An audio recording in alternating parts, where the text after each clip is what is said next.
I'm Father Soney Sebastian, a Divine Word missionary priest. It's nice to share this reflection with you. Jesus hits out at some of the scribes, the expert interpreters of the law.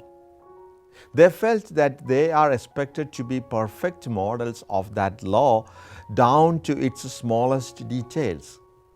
Jesus says, they go around in long, flowing robes. The working poor could not afford to dress like that. They expect to be greeted in the streets and to be given the best places in the synagogue and at banquets. At the same time, Jesus says, these leaders are hypocrites. They do not hesitate to swallow the property of widows while at the same time making a show of lengthy prayers.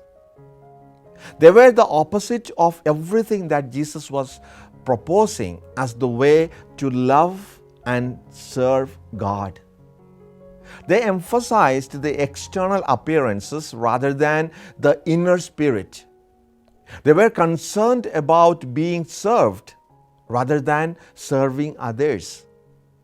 They thought only of what they could get through their privileged position rather than what they could share, especially with those in need. Jesus warns that precisely because of their greater knowledge of the law, their responsibility in not keeping its real spirit will also be greater, because to whom more is given, more is expected. In the second part of the reading, we find Jesus sitting facing the treasury of the temple and watching the people putting in their offerings. A poor widow. And widows were almost by definition poor. A poor widow the widows were often reduced to poverty, yet it is one of those who approaches the treasury box and drops in 2 coins of negligible value, in fact. Jesus draws the attention of his disciples to this, who were with him, and points out that the poor woman had put in more than all the others combined. Look at that. They were contributing what they could easily spare, while she put in her whole livelihood.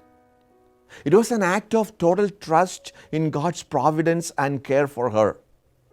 Both these incidents provide matter for us to reflect upon, about the scribes, so also about the widow. Do we wear our Christianity just on our sleeve? Do we tend to assert our rights over others and expect due deference from them? How much of what we have are we willing to share with others? Let's ask these questions and ask the Lord, Lord, teach us to be generous always.